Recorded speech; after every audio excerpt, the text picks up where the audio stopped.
sembari proses itu berjalan, ternyata di GMK itu susah juga.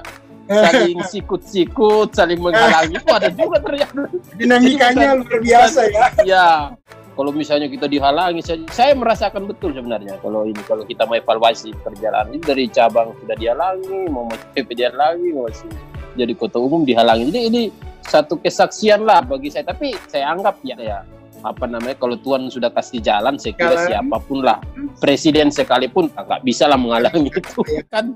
Kita berhadapan dengan polisi kan luar biasa. Iya, memang keputusan kadang-kadang diambil oleh seorang pemimpin itu kan tidak menyenangkan semua orang. Artinya ada kelompok tertentu juga yang tidak setuju. Nah, itu konsekuensi memang. Betul. Harus dijalani. Setuju.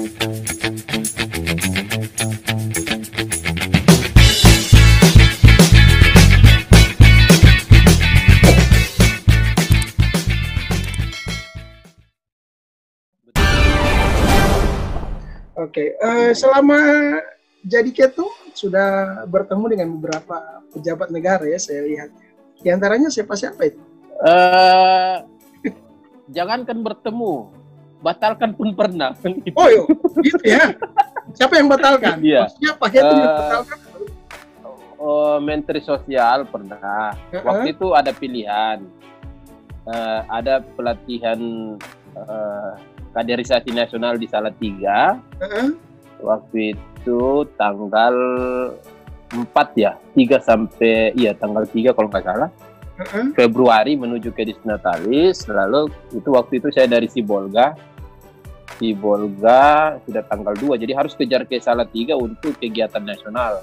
GMK semua ketua-ketua cabang berapa yang datang ke sana. Lalu kemudian tiba-tiba Menteri Sosial terima audiensi kita, konfirmasi untuk terima. Tapi kan ya saya bagaimanapun harus memilih kan, saya sebagai ketua umum kan gitu. Akhirnya ya saya memilih lah ke Salatiga. Akhirnya ditelepon,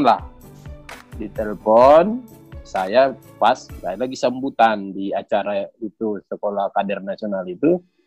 Lalu kemudian yang datang teman-teman PP lah, Sekum, dan itulah harus memilih antara kegiatan GMK secara nasional yang melibatkan ketua-ketua cabang, lalu ketemu menteri. Itu pada akhirnya ya saya harus memilih GMK lah kan gitu. Apalagi datang ketua-ketua cabang kan seluruh Indonesia. Mungkinlah saya ke menteri kan, meskipun sebenarnya strategis juga kalau orang mau berpikir yang lain kan. Teman yang lain bahkan ada berapa senior setelah itu jadi marah gitu. Kenapa nggak ketemu menteri katanya? Saya bilang ya saya milih GMK lah gitu kan. Ketua-ketua cabang semua, saya bayangkan habis ketemu menteri pasti saya dibully kan gitu. Itu tindakan jadi yang itu. Ya sampai menteri telepon waktu itu, tapi memang pas sambutan jadi saya nggak angkat juga. Saya telepon balik, beliau nggak angkat. Lalu jadi saya dapat informasi ternyata beliau tanya kenapa nggak datang ke ketua umum. Lalu setelah itu beliau jadinya marah, bukan jadi audiensi, itu jadi marah-marah. Jadi saya bukan sengaja atau apa, tapi itu pilihan lah untuk. Nah, makanya tadi kalau saya nggak milih itu berarti saya juga habis kan gitu sebagai ketua umum nanti ya. Gimana keberpihakannya ini kan gitu. Nggak mikir GMKI katanya. Apalagi agenda nasional, agenda kaderisasi. Itu. Kalau yang lain-lain, yang pejabat-pejabat yang lain, waktu pas menjabat, Pak Yusuf Kalla lah yang paling tinggi lah waktu itu wakil presiden, sudah kita ketemu dan menyampaikan pokok pikiran kita lah. Lalu ya udah menteri-menteri yang lain lah, ketua Watimpres, beberapa menteri-menteri yang lain juga sudah. Kita ketemu tentu untuk menyampaikan pokok pikiran kita lah, GMKI, soal bangsa dan negara. Kemarin ketemu dengan Pak Presiden itu sudah jadi ketua umum atau masih ketua? Belum. Oh, sebentar saya kasih lihat fotonya. Yang ini. Saya dapat ini. Belum, masih ketua bidang. Oh, ini masih ketua bidang organisasi ya, yang masih waktu itu ya, ketua umum. Iya, betul. Ini audiensi dalam rangka apa ini? Ini apa ya? Kebetulan banyak lah kalau sudah seorang kepala negara kan pasti banyak hal. Cuman waktu itu momentumnya memang semua organisasi dipanggil, semua kelompok Cipayung Plus itu rata-rata semua dipanggil. Jadi memang harus semua dipanggil. Kalau Pak Jokowi nggak panggil kan bahaya nanti Pak Jokowi kan, karena nanti nggak bisa 2 periode jadinya. Begitu. Karena semua dipanggil gitu kan. Jadi semua datang ya. Nah kalau yang ini semua dipanggil. Ini pas sudah menjabat. Ini dokumen sidang pleno 2 kita, sidang pleno 1. Ada banyak program yang bisa kita sinergikan dengan pemerintah. Pada saat itu masih Pak Yusuf Kalla. Kita sampaikan lah beliau, dan beliau sambut baik karena beliau juga aktivis, beliau mantan ketua HMI Makassar, jadi beliau cukup tahu lah gerakan-gerakan aktivis itu bagaimana. Beliau cukup tahu lah. Ada satu juga, saya sebenarnya coba cari ini tapi saya dapatkan. Nah ini yang beliau ini. Ini sudah di KPK ini beliau. Mudah-mudahan yang di samping jangan ke KPK kan gitu. Itu jangan sampai lah. Aduh. Nah ini sudah ya beliau. Tapi ya tentu kita kasih dukungan. Beliau senior Cipayung juga di PMI. Jadi ketua umum kita ya, kasih jadi dukungan. Ketua umum kalau nggak salah ya. Iya. Kayaknya pernah ketua umum beliau. Ketua umum dan ketua umum KNPI kalau nggak salah. Iya, betul. Jadi memang beliau ini juga prestasinya juga ya luar biasa ya di dunia kepemimpinan itu. Masih ada. Betul. Beliau inspirator lah anak muda. Cuman itulah memang perlu integritas lah. Katakan di GMKI mengajarkan untuk integritas gitu kan. Kita dituntut itu terus, makanya itu biar terhindar dari KPK lah kira-kira. Ya, tapi kan memang pusaran kekuasaan itu kan lingkaran setan kan. Kalau nggak kuat selesai kita. Oke, masih ada, udah nggak ada. Oke, saya sebenarnya mau kasih lihat foto profil itu dengan Pak Kumis. Panglima ABRI itu. Saya pikir itu inilah. Itu fans. Karena gitu. waktu ketemu beliau, salah satu dari saya baca beberapa buku-buku tentang TNI, saya lihat karena saya ketemu langsung, beliau ini sosok yang sangat humanis. Padahal militer itu kita lihat, anggap kalau kita baca, kita nonton film, kita nonton macam-macam, kita baca sejarah itu kan militer itu keras-keras banget kan gitu. Tapi begitu berdiskusi dengan beliau langsung, beliau cukup, karena waktu itu agendanya santai di pantai gitu kan, kita diajak keliling lah ke dekat-dekat Pulau Seribu. Ternyata beliau cukup humanis, dan beliau memang dalam strategi untuk TNI, operasi TNI memang strateginya adalah humanisme yang harus diutamakan, bukan lagi dengan senjata harus ditembak macam. Jadi itu perintah beliau cukup tegas. Cuman mungkin nanti sampai ke bawah ke pasukan itu yang beda lah di lapangan. Misalnya ada hal-hal yang sangat memaksa mungkin harus pakai senjata kan. Tapi beliau dalam diskusi sangat tinggi. Makanya itulah artinya kita butuh sosok-sosok seperti itu, apalagi kalau Indonesia kan nggak bisa lah lepas militer itu kan. Kalau nggak ada militer ya bisa juga bubar republiknya, tapi militer yang humanis lah itu yang kita butuhkan, yang kita harapkan. Orangnya seperti apa Panglima ABRI ini? Orangnya santai sekali, makanya waktu di pantai itu kita ajak foto salaman gitu nggak apa-apa bagi beliau. Cukup santai. Itu menjelang dekat-dekat pemilu lah, pemilihan presiden kalau nggak salah waktu dekat-dekat lah. Jadi waktu orangnya itu santai, cukup santai sekali. Sendiri yang ikut waktu itu memang beberapa ketua umum lah. Cipayung ya. Jadi khusus ketemu dengan Panglima TNI ya? Iya, kemungkinan udah 4 kali lah ketemu kita. Jadi sudah dikenal ini ya. Ini jalan masuk ini sudah bisa menjadi orang besar ini kayaknya ya. Gak juga ya, gitulah kita. Kalau beliau anggotanya salah apa ya kita kritik juga kan gitu. Saya kirim juga ke beliau gini gitu. Jadi ya biasa kirim-kirim juga kalau ada di lapangan yang kita dapat informasi. Karena kan kita apalagi kalau misalnya GMKI basisnya di Papua juga kan berhadapan dengan itu terus kan gitu. Iya betul. Jadi sering kita ingatkan lah, ya ginilah yang terjadi, kita laporkan. Oke. Tapi beliau cukup humanis lah dalam konteks. Pada seorang militer itu kadang kita takut gitu kan. Makanya saya baru pernah lagi, baru ada pernah sekelas Panglima gini kan gitu. Oke. Pak Ketum, ada hal-hal yang dirasakan selama jadi Ketum itu kayak tekanan, ancaman.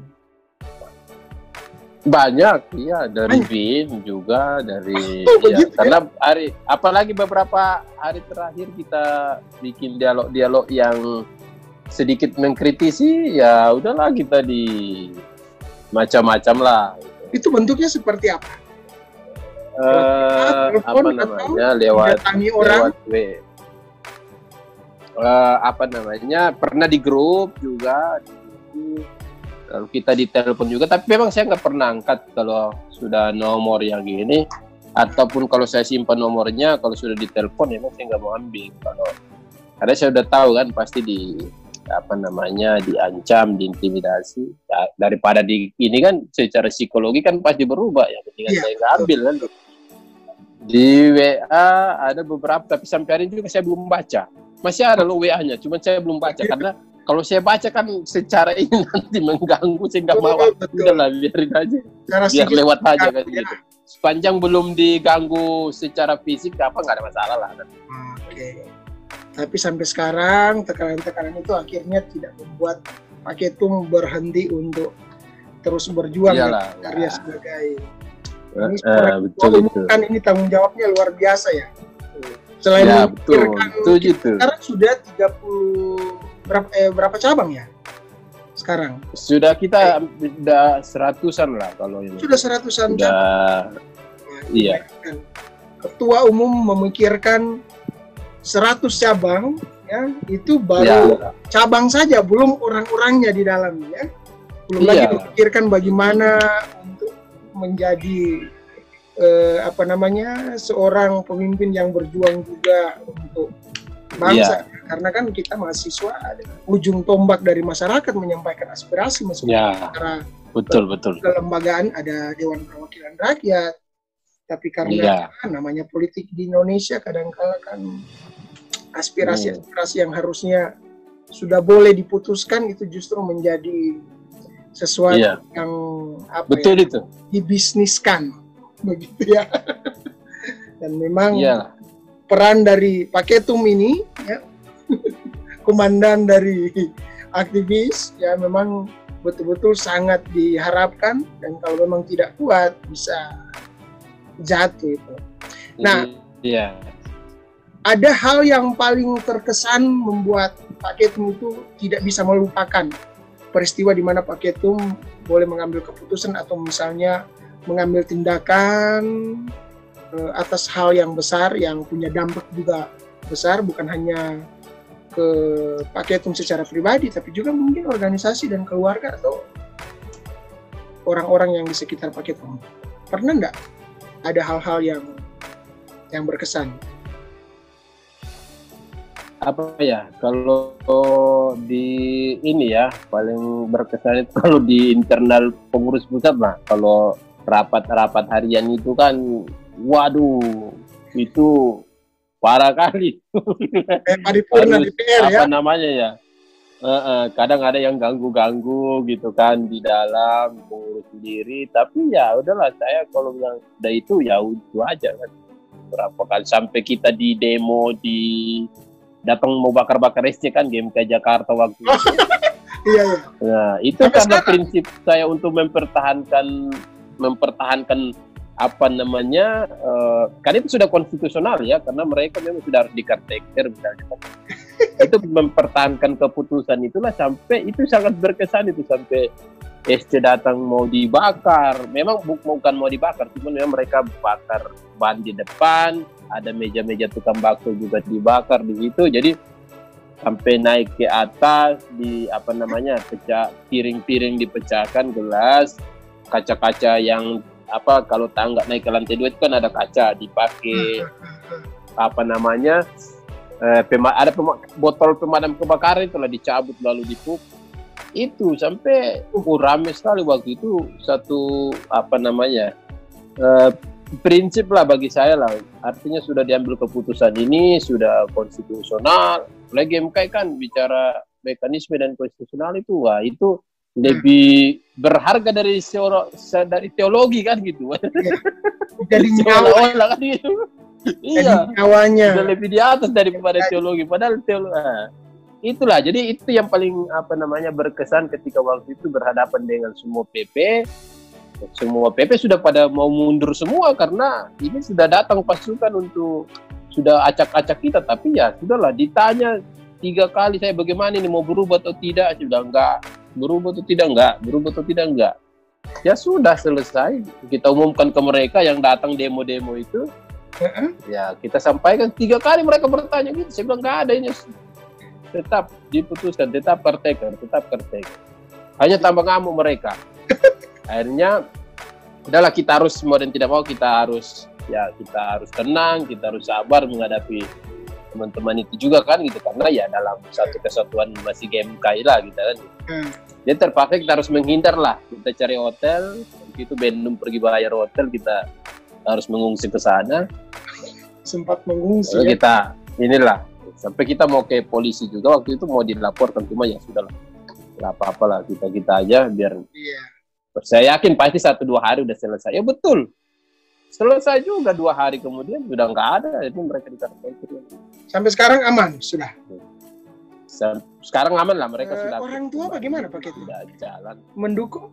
Sekarang jadi Ketum, apalagi sekarang Ketum belum mendapatkan tadi bilang belum pekerjaan. Karena orang tua ini juga apa namanya, hanya lulus SD, jadi soal GMK juga mereka nggak tahu juga, soal bangsa dan negara pun mereka nggak tahu. Yang tahu aja kan ya gimana pemerintah bisa hadir gitu kan. Yang mereka tahu cuma itu. Tapi ya di kampung, di Maluku sana, di Aro, di Lombok, lalu mereka apa namanya sampai sekarang juga nggak, ya mereka udah tahu lah lagi di GMKI, tapi yang nggak tahu GMK itu gimana mau jadi. Yang di pikiran mereka kapan pulang jadi pegawai honor, itu yang sering ditanya. Itu yang itu yang sering ditanya, harus jadi pegawai ya, itu pegawai negeri. Tapi ya sudahlah, kita harus mampu menjelaskan juga kan gitu ya.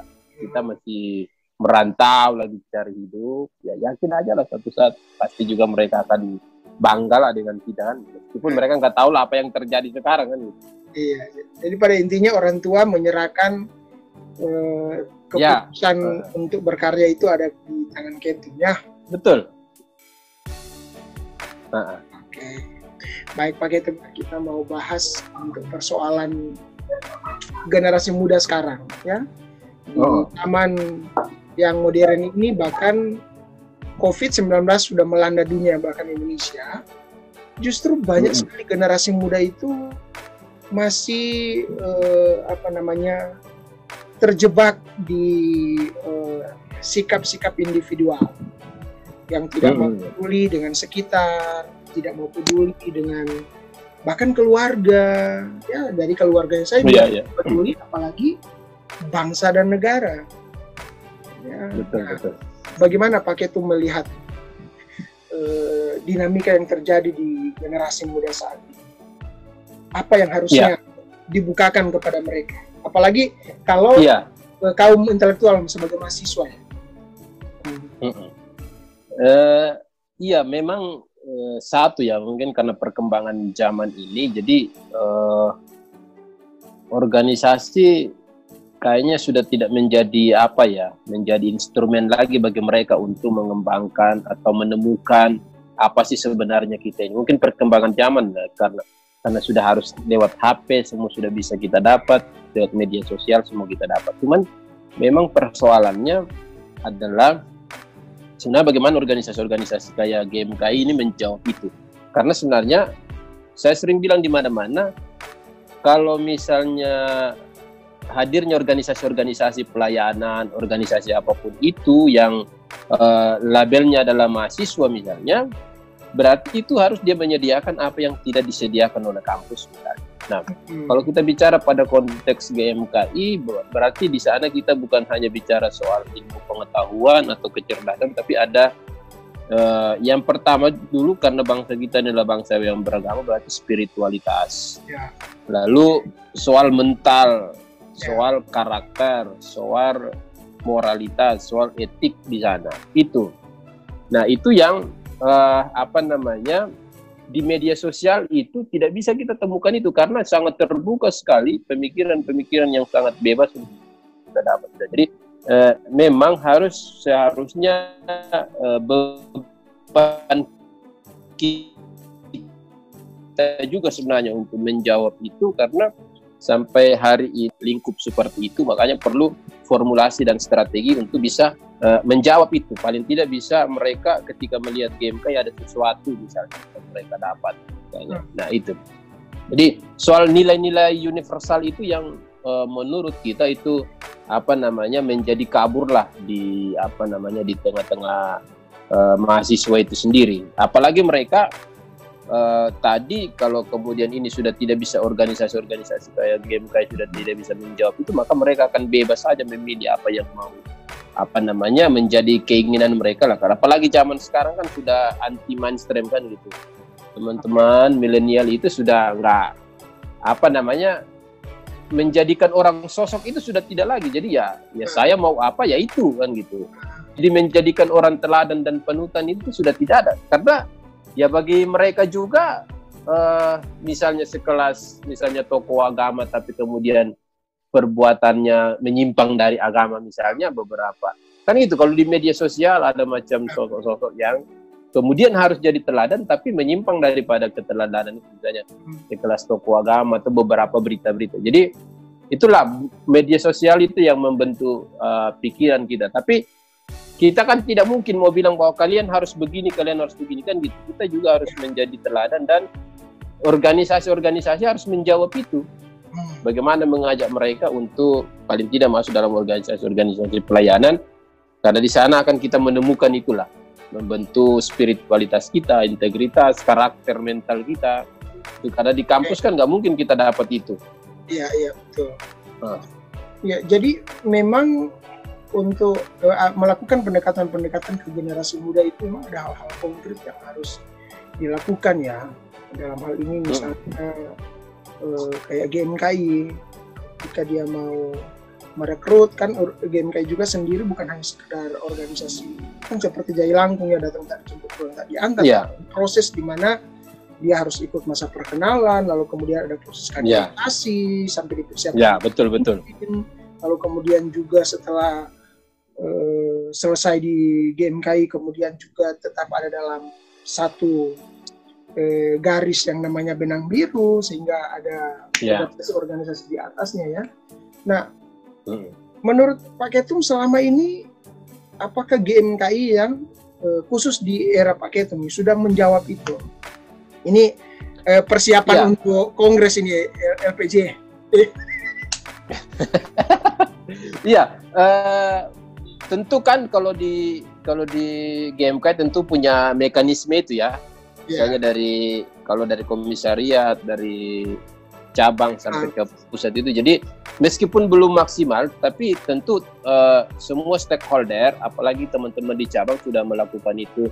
Kemudian mengajak orang masuk, lalu kemudian harus mengikuti kaderisasi. Meskipun ya tidak semua juga bisa diajak masuk GMKI kan, karena di luar itu kan banyak pilihan-pilihan lah orang mau kemana itu, apalagi zaman sekarang. Jadi tentu ya kita bisa jawab adalah sudah kita lakukan itu, tapi tentu tidak bisa kita bilang juga maksimal kan gitu, karena orang misalnya maper 100, nanti yang ikut 50 yang bertahan, terus kemudian yang nanti masuk sampai ke cabang atau tinggal 10 orang misalnya. Jadi itu pilih, tapi karena kalau di GMK ada mekanisme-mekanisme itu yang sudah ada, yang sudah membudaya, jadi Saya kira berjalan lah.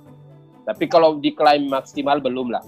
Karena organisasi harus dipikirkan rumusan strategi, apalagi ya Pak Ketua tahu sendiri sistem kaderisasi kita yang kadang kemudian sampai ke cabang tidak bisa diimplementasikan. Ini yang sementara kita perbaiki lah. Saya sudah sampaikan ke teman-teman bahwa kalau sistem pendidikan kader kita yang dibilang harus sesuai kebutuhan cabang, saya bilang nggak usah itu. Omong kosong itu nanti cabang nggak bisa bikin. Yang harus disiapkan adalah cabang cuma siapkan 2, siapkan anggota untuk ikut dan siapkan tempat. Siapkan makannya dan itu aja. Nggak usah lagi suruh cabang bikin, karena orang-orang ini, teman-teman yang baru direkrut ini, kalau kapan tidak kita misalnya sambut dengan baik, mereka akan tinggalkan. Apa yang mau kita dapat? Apa mau kita dapat di GMK? Cuma hanya sekedar masuk, kenal ini GMK gitu-gitu. Tapi GMK tidak membentuk kita. Itu banyak terjadi. Di semua cabang, misalnya ada cabang yang sampai ratusan, 300, 400 terima, tapi begitu kemudian mengikuti proses, nggak dapat semua. Apalagi mau jadi badan pengurus cabang paling banyak lah 20 misalnya 30. Sementara yang terima kita banyak. Nah itu yang sedang kita pikirkan supaya sistem kaderisasi itu harus dibuka lebih ini, dan sampai ke cabang itu ya udah cabang implementasi aja, nggak usah dikasih beban macam-macam lah, dibikin analisis kebutuhan lah, dibikin harus inilah, nggak usah gitu. Saya udah bilang ke teman-teman supaya padahal itu sudah terjawab sebenarnya di kurikulum PDSPK ya, pada dasar sistem. Ya betul. Tinggal diimplementasikan sebenarnya. Ya. Betul itu. Cuman memang sampai ke kawan-kawan kita, kalau misalnya cabang yang sudah kuat berbudaya soal itu, gampang sekali tuh. Iya. Tapi bagaimana dengan, tapi itu sedikit sekali, nggak cukup. Misalnya kalau sekarang ada 100, paling 20, 30 lah, jadi jauh sekali. Nah itu yang cabang-cabang yang lain yang nggak bisa jalan itu. Dan memang itu tidak lepas dari kecenderungan anak-anak muda, karakter anak-anak muda sekarang ini, meskipun sudah ada di dalam organisasi, tapi karena karakter yang tadi saya katakan, karakter individual itu yang masih lebih besar daripada karakter sosial, sehingga kecenderungan masuk ke organisasi hanya fokus ke diri sendiri, tidak fokus ke orang lain. Padahal kita berorganisasi supaya kita dapat berguna bagi orang, bukan hanya sekedar menambah pengalaman. Dan itu memang jadi penyakit ya. Jadi penyakit bukan hanya bagi orang-orang yang tidak berorganisasi, tapi juga orang-orang yang ada di organisasi. Bahkan di pelayanan gereja, pelayanan lingkup, pelayanan misi juga ternyata ada loh seperti orang-orang seperti itu yang punya karakter yang hanya fokus diri sendiri. Oke, Pak Ketum, ini terakhir ya, dan karena Pak Ketum juga bisa dibilang secara nasional ini adalah pemimpin kaum mahasiswa ya. Nah di luar sana kan banyak mahasiswa-mahasiswa yang mungkin terjebak dengan karakter itu, dengan situasi di mana mereka tidak lagi peduli dengan keadaan sekitar, mereka hanya peduli dengan diri sendiri, sehingga juga tidak melibatkan diri untuk hal-hal yang positif, hal-hal yang berdampak bagi banyak orang, tapi hanya fokus bagaimana pengembangan diri sendiri. Tidak mau berorganisasi karena merasa mungkin ada yang takut, ada yang sudah memandang organisasi kemahasiswaan itu hanya sesuatu yang seperti bisa ditunggangi dan sebagainya. Nah, ada pesan-pesan enggak untuk membangkitkan semangat, motivasi semangat dari teman-teman muda kita di luar sana? Ya, baik ya. Pertama, memang kepada teman-teman semua, teman-teman mahasiswa khususnya, organisasi itu penting sekali ya, melatih kita untuk berbagai hal, kepemimpinan, manajerial, public speaking, interaksi dengan yang lain, macam-macam mengatasi persoalan. Jadi organisasi itu sangat penting. Kemudian sudah tentu pasti kita dapat nilai-nilai sosial di dalam, bagaimana hadir untuk banyak orang, lalu kemudian ada solidaritas, kebersamaan, ada nilai-nilai perjuangan di sana. Karena kita tidak bayangkan nanti bagaimana kalau kemudian kita dipercayakan menjadi pemimpin, dengan kemudian nanti pada akhirnya kita tidak punya pengalaman misalnya karakter. Karena kalau organisasi-organisasi misalnya di kemahasiswaan juga banyak, di kampus juga tentu mulai dari jurusan fakultas sampai ke universitas juga ada, apa-apa itu juga penting. Organisasi di luar itu aja, kelompok Cipayung ada, lalu organisasi-organisasi pelayanan lainnya yang juga sama, yang tentu sebenarnya semua substansinya mengajar tentang leadership, kepemimpinan, bicara tentang nilai-nilai moral, etika, spiritualitas, misalnya integritas, misalnya karakter misalnya. Jadi ini penting sekali bagi kita. Saya kira berorganisasi itu sangat penting sekali.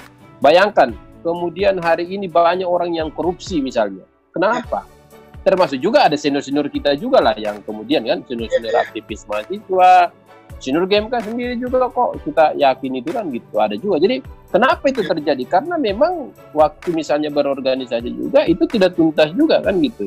Bayangkan orang yang sudah berorganisasi saja tidak tuntas dengan itu, apalagi kita yang sama sekali tidak bisa. Jadi kepada teman-teman mahasiswa, teman-teman milenial misalnya, ya kita manfaatkan situasi. Gak apa-apa, saya di mana-mana bilang zaman boleh berubah, tapi nilai-nilai universal, nilai-nilai dalam organisasi itu tidak akan berubah.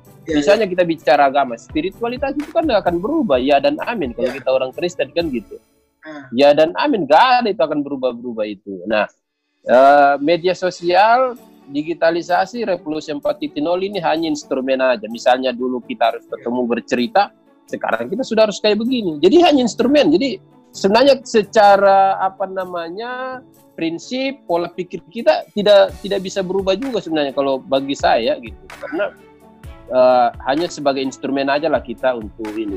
Cuman memang kadang-kadang orang berpikir bahwa ternyata media sosial merubah tatanan, misalnya tatanan kehidupan, padahal bagi saya tidak, hanya dari yang dulunya konvensional ke online sekarang bisa. Jadi saya kira harus digeser lah paradigma itu supaya kita tetap mempertahankan bahwa karakter kita tetap ada, spiritualitas kita apalagi tetap dipertahankan, komitmen kita bicara nilai etika dan moral itu tetap ada saja.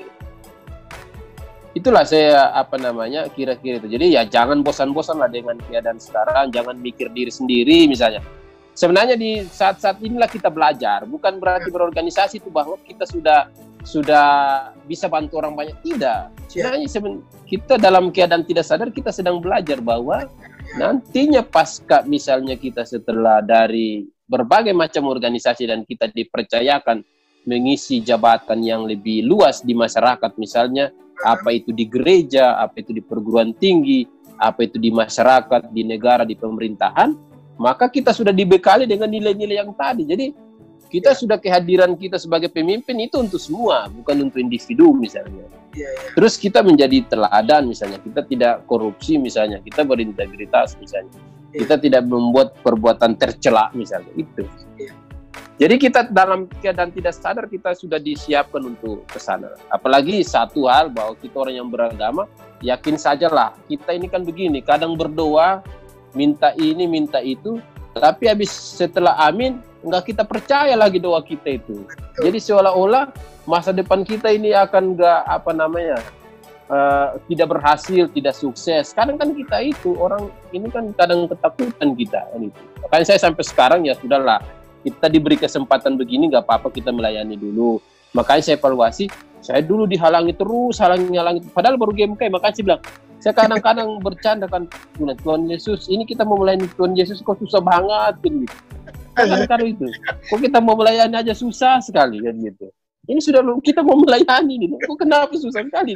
Ada yang menghalang-halangi kan gitu. Jadi saya kira keyakinan kita itulah. Tentu kalau saya ya spiritualitas itu menjadi roh lah bagi kita untuk kalau kita baca Ibrani 11 ayat 1, itu iman dasar dari segala sesuatu yang kita harapkan dan bukti dari segala sesuatu yang tidak kita lihat. Itulah iman itu yang akan menghantar kita untuk menjawab bagi orang yang inilah percaya kepada Tuhan lah gitu. Lalu sisi-sisi yang lain ilmu pengetahuan gitu kan. Karena kan kalau kita bicara, saya pernah diskusi dengan rektor IPB Bogor, ternyata orang sukses itu di urutan pertama kejujuran, bukan ilmu pengetahuan. Ada itu tapi ada turunan berapa? Ilmu pengetahuan itu urutan terakhir, bayangkan itu. Baca kisah-kisah sukses orang di dunia pun begitu. Enggak ada ilmu pengetahuan paling biasa. Kejujuran, komitmen, loyalitas, kesetiaan itu yang paling. Jadi saya kira ya dunia sudah berubah, nggak apa-apa, kita boleh dengan peran kita masing-masing, apalagi dunia sekarang harus eksis di medsos, nggak menjadi persoalan. Cuman memang tentu harus mengingatkan bahwa sebenarnya nilai-nilai apa yang akan menjamin kita ke depan sukses, berguna untuk orang banyak, karena kehadiran kan kita begitu. Ya secara spiritualitas Tuhan sudah menghadirkan kita untuk menjadi garam dan terang misalnya bagi banyak orang. Kita hadir bukan kalau kita di Kristen, apalagi GMK, Tuhan Yesus Kristus sebagai sang kepala gerakan kita, ya kita, beliau kehadirannya untuk apa? Untuk banyak orang, bahkan rela disalibkan. Kita lapar seharian aja udah nggak bisa tahan kan gitu. Beliau sampai disalibkan kan gitu. Jadi itu kalau bagi saya itu sosok lah. Tapi teman-teman yang lain silakan, tapi tentu nilai-nilai universal itu perlu kita pertahankan, kita tentu, dan belajar dari banyak orang, belajar dari ini, dan nggak usah lah terlalu tergoda lah dengan dunia ini lah, harus macam-macam lah. Karena saya itu satu, kita sudah berdoa, tapi habis itu kita nggak yakin dengan doa kita. Habis itu kita ngeluh, yuk kok kenapa gini nasib kita, kenapa gini, kok nggak jawab doa kita. Dan satu hal, harus sabar memang. Kita yang manusia ini kan nggak pernah sabar, serius. Nggak pernah sabar kita, mau cepat-cepat. Pokoknya doa hari itu kalau bisa dijawab juga. Jawab juga. Gitu. Jadi kesabaran itu penting sekali. Kesabaran apapun itu. Jangan terlalu cepat merespon ketika ada persoalan. Santai aja dulu kita melihat situasinya. Kan kita kan berapi-api. Udah orang komentari kita di medsos sedikit langsung pumpa kita. Selesai juga kita di medsos. Jadi itu. Saya prinsipnya kalau sudah kita di level ini, kesabaran lah akan mengantar kita untuk mencapai berbagai hal. Karena kalau kita terlalu emosional, berapi-api, ya udahlah, selesai kita kan. Itulah Pak Ketua. Baik, Pak Imrosis, itulah bincang saya bersama Ketua Umum Gerakan Mahasiswa Kristen Indonesia, Bung Cornelis, yang sangat menginspirasi dan juga memotivasi kita semua. Dan bagi teman-teman di luar sana yang mungkin masih dia dengan organisasi dan juga takut berorganisasi, jangan pernah berhenti untuk mencoba berkarya.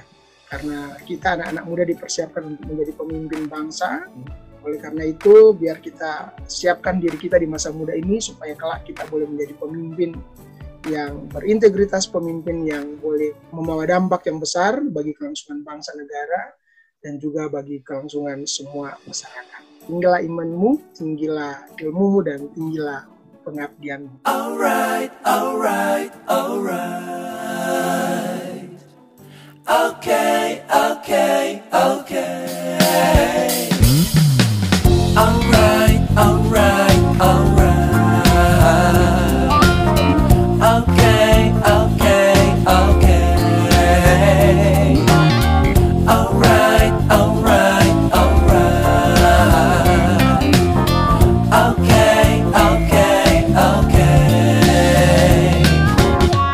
Dup, dup, dup, dup, dup, dup, dup, dup, dup, dup, dup, dup.